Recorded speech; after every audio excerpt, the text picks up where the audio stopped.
Welcome to Streaming News Network by Claude McDaniel. News without the hype and biased reporting. Please like and subscribe. This is Claude McDaniel with Streaming News Network. Television personality Sunny Hostin is drawing attention after making critical comments about the United States during a recent discussion on ABC's daytime talk show, The View. As the nation prepares to mark its 250th anniversary next year, Hostin described America as a country with a complicated history and said she feels embarrassed by several aspects of the current political climate. Among her concerns were the nation's healthcare system, treatment of the press, congressional leadership, and President Donald Trump's administration. Hostin went on to say she believes America's reputation has declined internationally and suggested that some allies now view the country less favorably than in the past. She also described the United States as a failed experiment, while acknowledging that she remains conflicted about her feelings toward the nation. The remarks quickly sparked debate online, with critics arguing that Hostin's comments overlook America's accomplishments and continued influence around the world.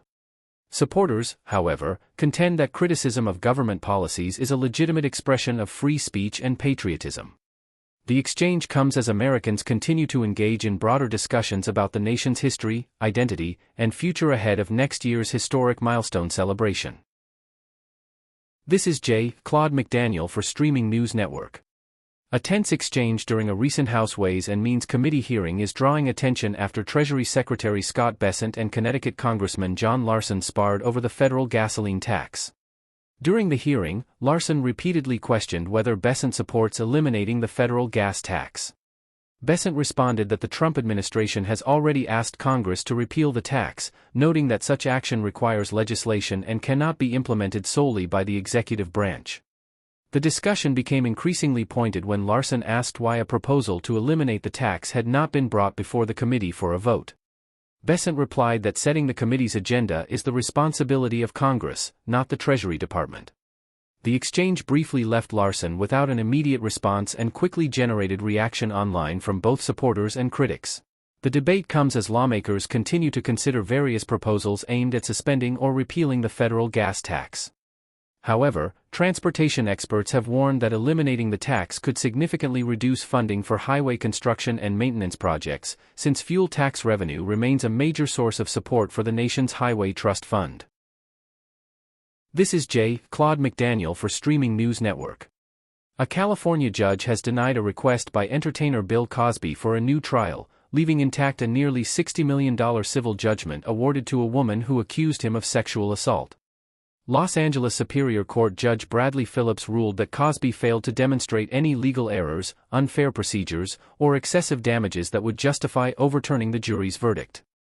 The decision stems from a March civil trial in which a Southern California jury found Cosby liable for sexually assaulting Donna Motzinger. The lawsuit alleged that Motzinger met Cosby in 1972 while working at a restaurant in Northern California. According to court filings, she later accepted an invitation to attend one of his performances and became incapacitated after consuming a drink and medication provided by Cosby. Jurors awarded Motzinger more than $17 million for past emotional suffering, $1,750,000 for future suffering, and $40 million in punitive damages, bringing the total judgment to approximately $59 million. Cosby's attorneys argued that the punitive damages were excessive and that the 88-year-old former comedian could not afford the award. The court rejected those arguments, allowing the verdict to stand. This is Claude McDaniel for Streaming News Network.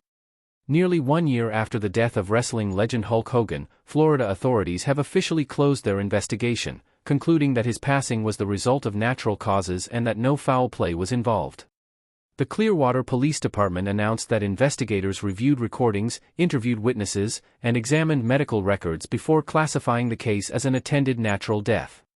Officials stated that their findings confirmed there were no suspicious circumstances surrounding Hogan's death on July 24, 2025. According to the investigative report, emergency crews responded to Hogan's Clearwater Beach residence following a medical emergency.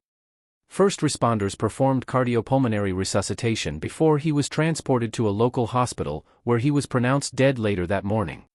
The report also revealed several serious health challenges Hogan had been facing in the months before his death. Family members told investigators that he had recently undergone neck fusion and heart valve procedures and had been diagnosed with chronic lymphocytic leukemia. He had reportedly begun chemotherapy treatments and dialysis shortly before his passing. Police thanked Hogan's family and legal representatives for their cooperation throughout the investigation, noting that their assistance helped authorities complete a thorough review of the case. This is J. Claude McDaniel for Streaming News Network. Actress Jaclyn Smith is sharing what she credits for maintaining her youthful appearance as she celebrates her 80th year. Speaking at the Paley Honors Spring Gala in New York, Smith said the secret to her glow is simple: clean living and being surrounded by love. The former television star praised her family, including her husband, children, and grandchildren, saying that family remains the most important part of her life. Smith has been married to surgeon Brad Allen since 1997. The event also marked a special milestone for fans of the classic television series Charlie's Angels. Smith reunited with former co-stars Kate Jackson and Cheryl Ladd as the groundbreaking show celebrates its 50th anniversary. Smith, who portrayed Kelly Garrett throughout the series' entire 5-season run, reflected on the show's lasting legacy. She said she never expected the series to become such a cultural phenomenon but believes it helped open doors for stronger and more glamorous roles for women on television.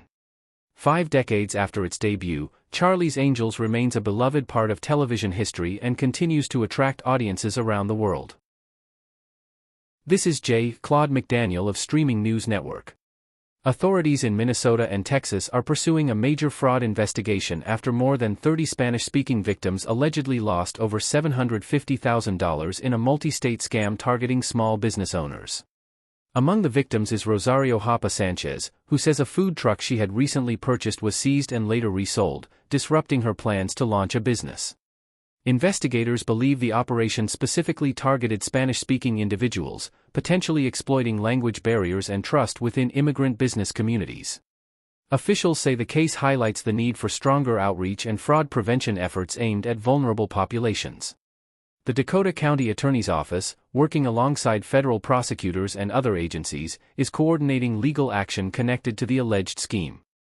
Authorities have not released details on all suspects involved, but prosecutors say the investigation remains active.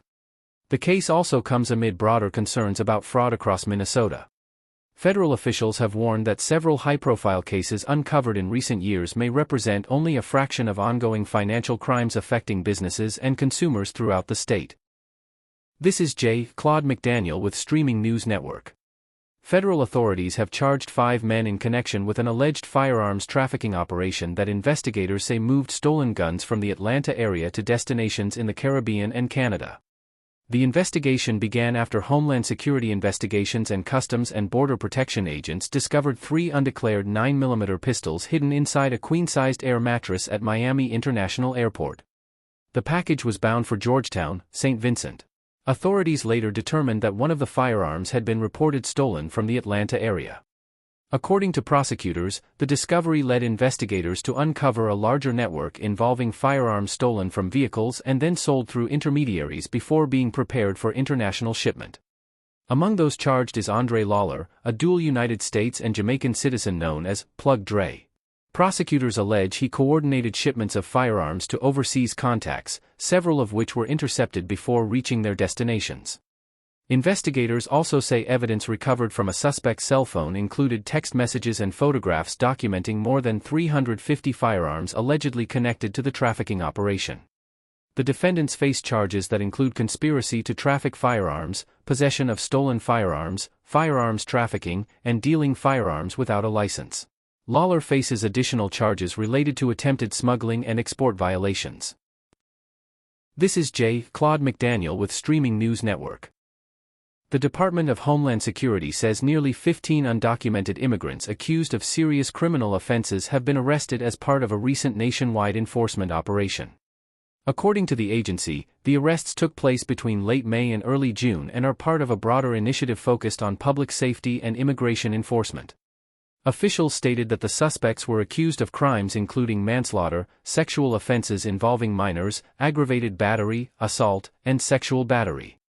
Among those arrested was a Salvadoran national accused of second-degree vehicular manslaughter in connection with a fatal incident in Riverhead, New York. Authorities also reported the arrest of a Mexican national in Westminster, California, who is accused of inappropriate conduct involving a 14-year-old child. In Tennessee, law enforcement officers arrested a Burmese national facing allegations of sexual battery in Davidson County. Homeland Security officials said the arrests were carried out despite demonstrations opposing immigration enforcement actions and emphasized that the operation was intended to address individuals considered threats to public safety. The cases remain under investigation, and all defendants are presumed innocent unless proven guilty in court. This is Claude McDaniel with Streaming News Network. New reports suggest actress Jennifer Aniston is putting wedding plans on hold as she focuses on a busy professional schedule. According to entertainment sources, Aniston remains committed to her relationship with rumored fiancé Jim Curtis but is reportedly not ready to move forward with a wedding at this time.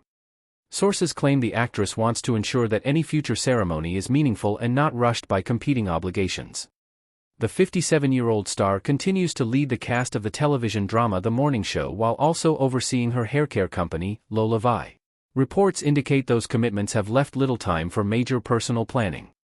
Entertainment insiders say Aniston's friends have welcomed the slower pace, believing additional time may benefit the relationship before any marriage plans are finalized. Recent tabloid speculation also suggested tension between Aniston and former Friends co-star Lisa Kudrow regarding a possible guest list. However, representatives for Aniston have denied those reports. Despite the rumors, sources indicate the couple remains together, with marriage still a possibility in the future rather than an immediate priority. Thank you for listening to Streaming News Network videos and shorts.